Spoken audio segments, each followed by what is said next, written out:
This is the Coffee Playdate podcast, and I am Dr. Olga Dingar, hospitalist, mom of 3 under 6, and a life coach for women physicians and professionals. On this podcast, I spotlight entrepreneurs and doctorpreneurs who are doing incredible things beyond traditional medicine.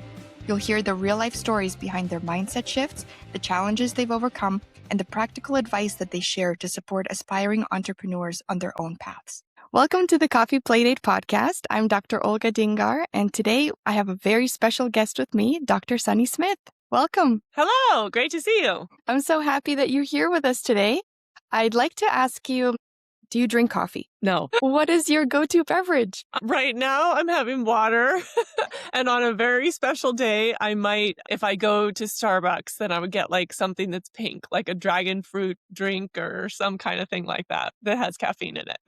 Yes, the fancy pink drinks. I love that. Yes. Perfect. Well, we'll use your water cup to play this game. Yes. This game is called Rapid Fire Questions. I'm going to ask you to choose between one thing or the other that you like more. You don't need to give an explanation as to why. Just go with your gut instinct. Here we go. Okay. 10 minutes of journaling or 10 minutes of meditation? Journaling. Okay. Self-compassion or self-discipline? Self-compassion for sure. How about empowering others or being empowered?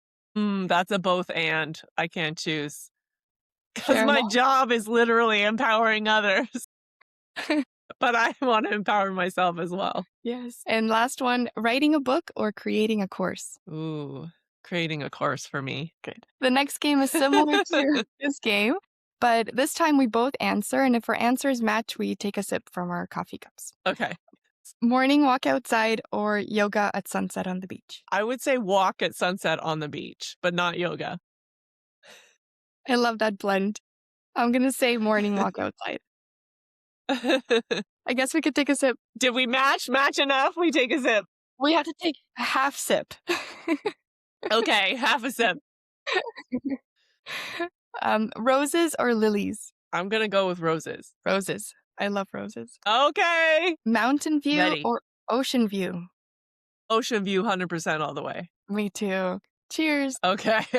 Cheers. Last one, traveling to Japan or South Africa? Oh gosh. I might want to say South Africa. Yeah, me too. I've never been to Okay. either, but that's the next one on my Same. own. So, Sunny, can you tell me a little bit about yourself and what is the work that you do? Sure. I'm the founder and CEO of Empowering Women Physicians. We are one of the largest coaching companies for women physicians, and we are the most effective physician wellness program documented to date. Perfect. Yeah.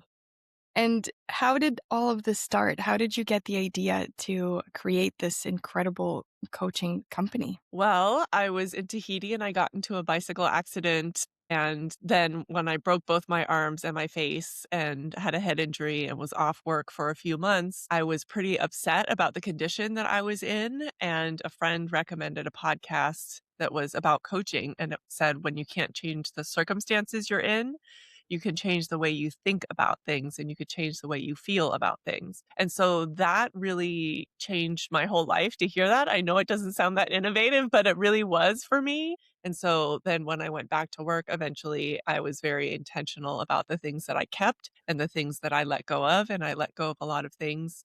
It was so effective for me to really live my life intentionally that I thought that coaching might help other women physicians too, because everyone around me was just so crazy busy all the time and so overwhelmed, like it was happening to them, like they had no choice. So I trained as a coach and I started coaching others, and you had to do 10 people while you're in training. And by the end of those 10 people, I was like, oh my gosh, this really works. Like, it's not just me that this works for. This works for a lot of people for almost any situation. And then I started the company, and here we are almost 8 years later. So when I got into the coaching world, that's where people taught me about entrepreneurship and being surrounded by people who are doing that kind of work. Then you start to believe it's possible for you too. Yeah, no, definitely. It's a whole other world. And It there is. people that, they don't believe in it. They don't think there's value to coaching, but I think they're dead wrong. They there's- are wrong. They have not read the randomized controlled trials. I just think that's okay. They just don't know. If they would like to sit down and read through the randomized controlled trials, of which there are many published in high quality journals, then we could have a conversation about whether coaching is effective or not. Otherwise, it's just like talking to anti-vaxxers. Like, it's just they just don't believe it, but there's data that shows that I believe in this as much as I believe in antibiotics. It works. Exactly. And did Mhm. you have any fears when you were making this transition? Were you scared that you might lose that kind of comfort blanket of having a W-2 job? Yeah, I mean, I did the transition kind of gradually. I went from 1.0 to zero point 0.8 to zero point 0.6 to 0.17 to 0 as I started shifting and my business started becoming more successful and taking up more and more space in my life. I was cutting back at the university. I had a little bit of a hard time letting go of that version of me, but the pull towards the newer version of me was so strong that it felt like the right thing to do. Exactly. It is a Yeah, choice that you it's a have to make. choice. Sounds like you were now living in more of an alignment with your core values and your why and your purpose. Yeah, I was very fortunate that all along I had a very meaningful job. I really liked my work and I really like my work now. So I've been able to have a really meaningful trajectory of my career the whole way. And was it a little, it's a little scary, at first to make a transition. And everybody definitely thinks you're crazy because people don't get it. And people would try to caution me against doing it. But I felt really called and it just made sense to me. Yeah. Is there a mindset shift that you needed to have as you were embarking on your entrepreneurial journey and building your business? Well, I think you have to learn to think outside the box because we've been given this yellow brick road where it's like, do this, do this, do that, study, take the MCATs, go to med school, go to residency, go to fellowship, go to be an assistant professor, then an associate professor, then a clinical professor. And then I'm like on the other side of clinical professor, I'm like, okay, I did all the check marks, I did all the steps. Now what? And in entrepreneurship, it's really you dream up things that have never happened before in your own life, right? You're going to create something out of absolutely nothing. And so you have to learn how to believe ahead of time. You have to learn like delusional positivity where be willing to let everybody else think you're crazy. So I think thinking outside the box, believing in possibilities ahead of time, and being willing to let people think whatever it is they think and not internalize all those limiting beliefs they have about you and what's possible for you. Yeah. When you say believing in the ideas that you have like coming true, do you mean visualizing what your outcome could look like? I believe in possibilities for my clients and for myself. I believe it's possible. Like if you told me I want to have a podcast, I'd be like, absolutely. I believe you could have a podcast. And people would be like, well, but people are going to judge what I say and my work's going to have opinions and my patient's going to have opinions. I'm like, uh-huh. And yes, they are going to have opinions, but Oh, I believe it's possible for you to do it. And I believe it's possible that it could be successful. And if you believe it's possible, then you start telling everybody else. I mean, like once I discovered coaching, and so I just believed that. And then, the podcast really took off and I'm not even the kind of person who does one every week. I do a couple a year and every single day, new women physicians listen to it every day, even though there's only a couple new ones per year. I love your podcast, by the way. I Thank listen to you. it all the time. Thank you. And to come back and just refresh and repeat those episodes because you always find Yes. something new, something different that you didn't pick up the first time. See, that's so beautiful to hear because people do say that. They say that they go back and listen to them. So it's something that in business we call evergreen, where it's all as opposed to like when you post on Instagram, people don't go back and or on Facebook or on anywhere on social media, people don't go back and listen.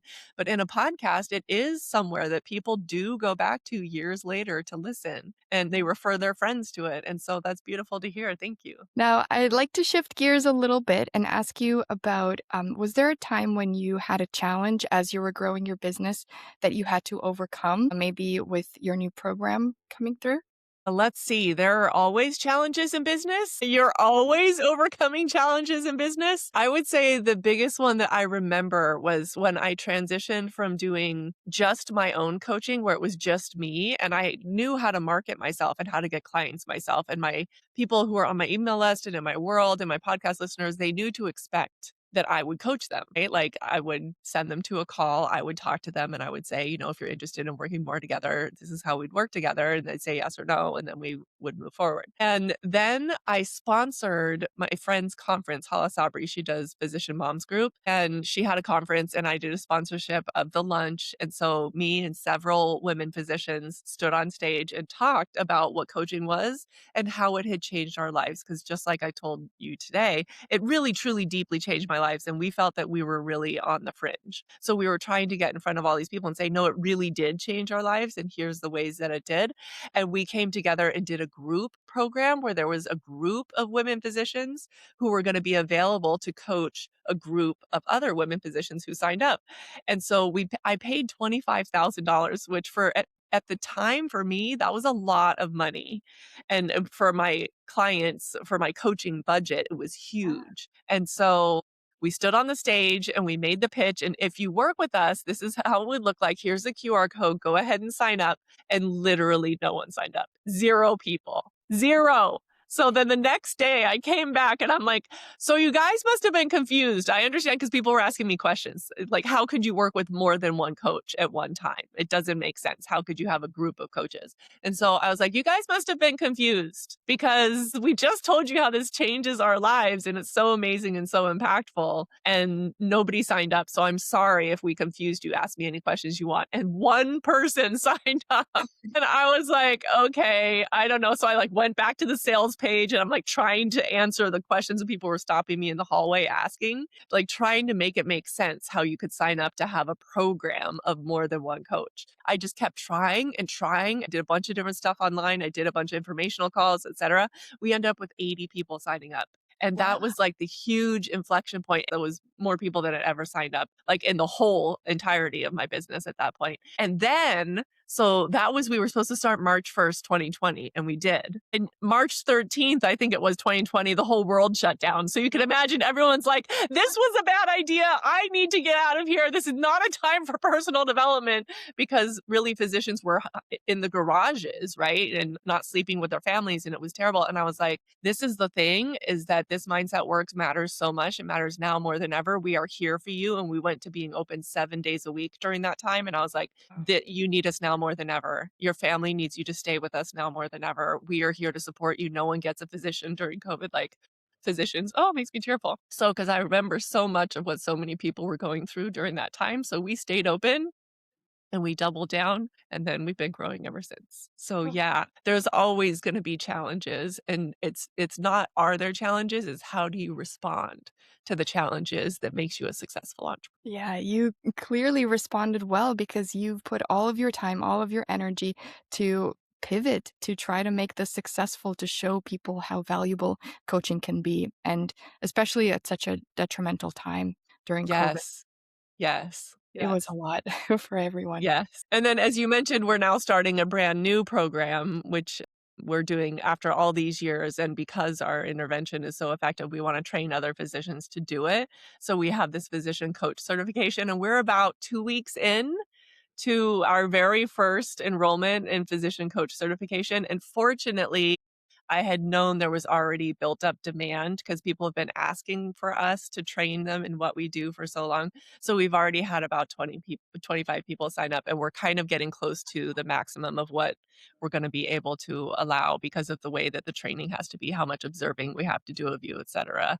So we're doing really well now this time, but there's always things behind the scenes. There's always challenges. There's always growth, learning and growth. They say you get the result you want or the lesson you need. So if you don't get the result you want, you're always getting lessons. Yeah. Yeah. Congratulations. That's amazing that you're already Thank you. hitting your target and getting the people Yes. enrolled. Wow. Yes, but I think there's a mistake that people make is they think that people who are already in business and are already successful are always going to be hitting their target and aren't worried. And I can tell you every single time we have an enrollment, we do seasonal enrollments like fall, winter, spring, summer. And every time, we're hoping to hit our goal and we don't always hit our goal. And sometimes we don't even get near the goal, and that's okay. And then we just try and keep pivoting, experimenting, and seeing what can we do differently this time. And the market shifts, and everyone that people see out there and would recognize or know their brand, they are always pivoting behind the scenes. And it's just that our distress comes with more zeros after it, right? Like the 25,000 is literally now 250,000 when I think about how much I pay to market to get our clients. So if I'm paying hundreds of thousands of dollars and I don't get the people enrolled, that's a big deal. Yeah. So we have to figure out, again, as you grow in entrepreneurship, you just get more zeros behind your problems. So you have to have thicker skin and more willingness to figure it out. Yeah. Yeah. And it sounds like you're working with a team. So if you don't get the number of enrollees that you need, they're going to be affected by it. I mean, it's a Oh, downstream effect. yes. Everyone's going to be affected. Yes. God forbid you have to let Absolutely. someone go. Yes, absolutely. That is the case for anyone who grows any significant size business is that it's no longer just you and your family and your money. I mean, that's stressful enough. Everybody Yeah. listening to this can think of how stressful it is to have to worry about your family and your money and your, all of that stuff.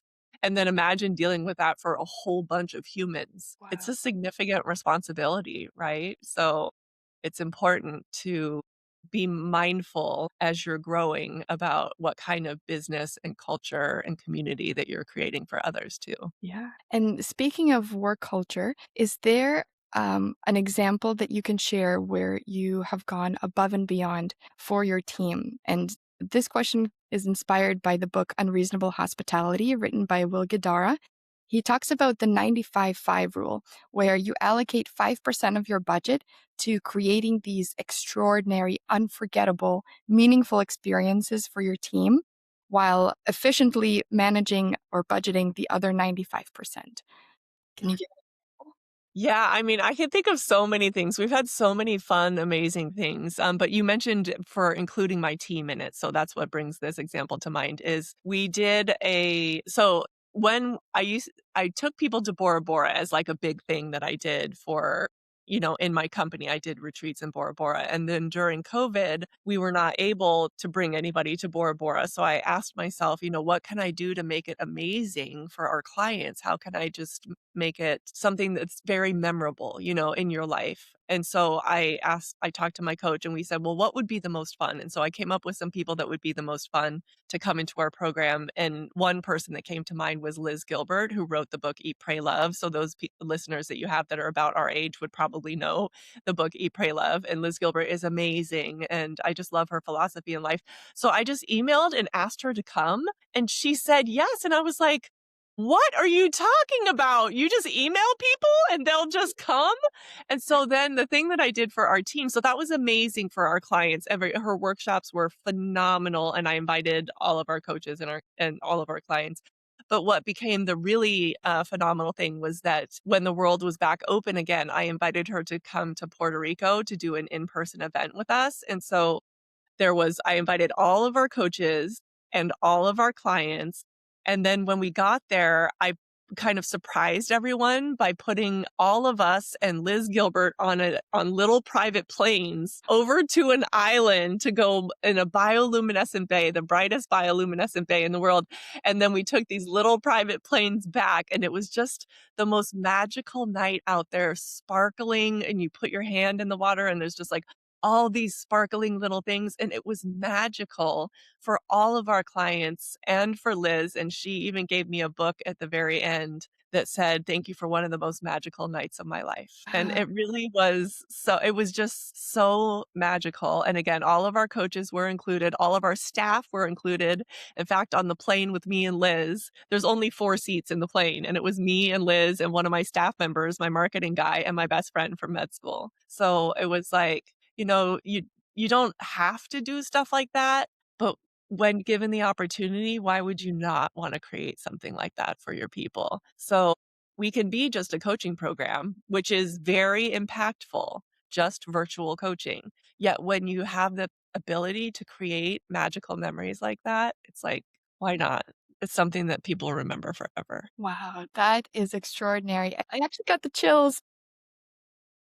It was amazing. One of Wow, the favorite memories, and you know what's funny is if you didn't mention team, I probably wouldn't have even thought of that one, but yeah, my coaches were there, and it was beautiful for all of us to be there in community together. amazing. And Thank you. talked about book. So is there a book recommendation that you have for our listeners today? I think recently in the past year or so, I've been recommending the Let Them theory, by Mel Robbins, because it's so important to have, let me control the things that are in my control and let them be them. Like, the haters are gonna hate. Your mother-in-law is gonna mother-in-law. As Liz would say, she taught me dogs are gonna bark and cats are gonna meow. So, like, if you have a family member or a friend who's always barking or always meowing, expect them to bark or meow and, like, just let them be them and let you focus on the things that you really do control. I know some people have some opinions about the book, or some people think, if you just listen to the title and it's like, let them, you think that's like letting people abuse you, or letting your workplace in medicine, for instance, do all the terrible things they do. That's not really what it's about. It's about recognizing what you control and what you don't. And I think it's really powerful. And I think that there's actually a lot of psychology and good research. And I think it's a really powerful book to live by. I've heard of it. I have to now read it. Yes, I highly recommend. If you haven't read it, I seriously do highly recommend it. Thank you so much, Sunny. It was a pleasure having you here on our podcast. I hope to Thank have you on you. another episode in the future. It was a pleasure being here. Great to see you. Thanks for tuning in to the Coffee Playdate podcast. This episode is designed to help you stay driven, aligned, build momentum, and take action on your entrepreneurial journey. That's my Dhamma method in motion. If you enjoyed this conversation, hit subscribe and share it with one other person who you think would benefit from it. And when you're ready to live life on your own terms, book a discovery call at coacholgamd.com to see if one-on-one coaching with my Dhamma method is your next move.